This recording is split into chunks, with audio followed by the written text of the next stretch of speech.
Welcome. When it comes to project management, there are really two ways to think about quality. There's the old school way where you inspect a product at the very end and just kind of hope for the best. And then there's the new way where quality is baked right in from the very first line of code. Today, we're exploring that revolutionary shift.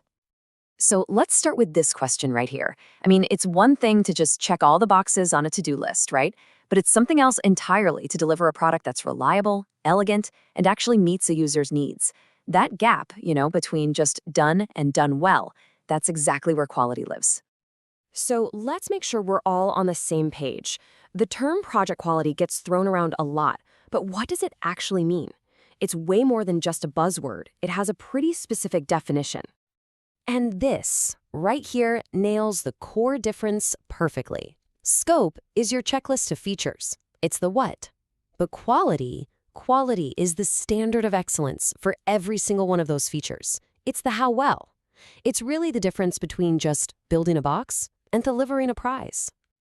Okay, so for decades, the main way we managed quality was super linear, almost like an assembly line. Let's take a quick look at how that actually worked. So in the old school waterfall model, everything happens in this really strict sequence. First, you plan everything. Then, you build everything. And only at the very, very end is there this big control gate where you inspect the final product. And get this, you can't move to the next step until the one before it is 100% complete. This is the perfect analogy for it. The entire product is built, and only at the very end does some quality inspector come in to taste the final dish. But what happens if they find a problem? The dish is already cooked. Trying to fix it now is going to be messy, it's going to be difficult, and you bet it's going to be expensive. And here's the proof in the pudding, the financial proof. Just look at this chart. In that traditional model, a staggering half of all the money spent on quality goes to failure costs. That's the cost of fixing bugs after the fact. We're spending more money cleaning up messes than we are preventing them in the first place. It's kind of wild when you think about it. But then, a revolution happened. The Agile movement came along and completely flipped this model on its head. Instead of inspecting quality at the end, the whole goal became about building it in from the very beginning. This quote is the real game changer. Quality stops being some final gatekeeper. Instead, it becomes an ingredient you're adding at every single step of the process.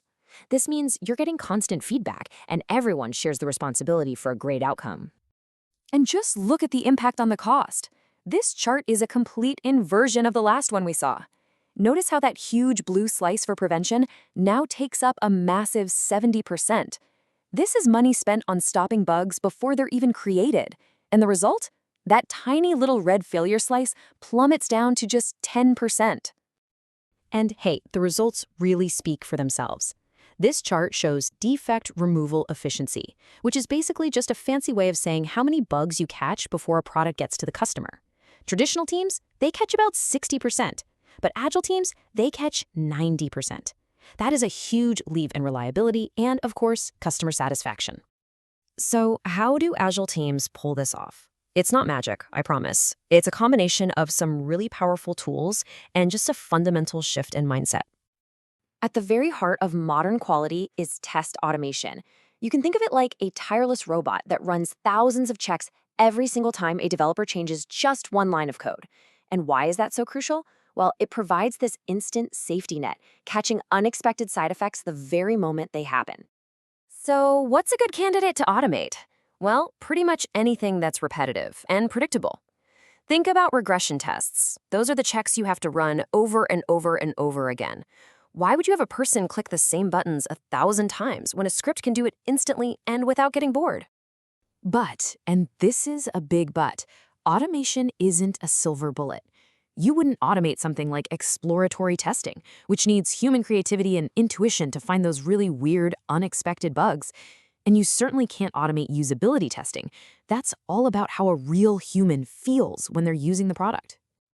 Another really powerful technique is called test-driven development, or TDD. Now, this might sound a little backwards at first, but it's incredibly effective. You actually start by writing a test that defines what you want the code to do, you watch it fail, and then you write the code to make that test pass. And this creates this simple, elegant rhythm for development. Red, green, refactor. You write a failing test, that's red. You write just enough code to make it pass, that's green. Then you clean up and improve the code. That's refactor.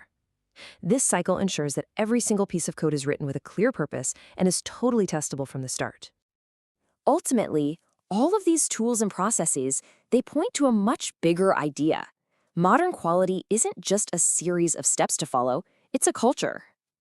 Yeah, this really gets to the heart of the cultural shift.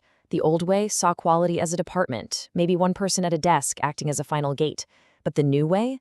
It's a shared culture. It's everyone's job, developers, designers, product managers, to carry the responsibility for quality together every single day. And that brings us to our final question for you.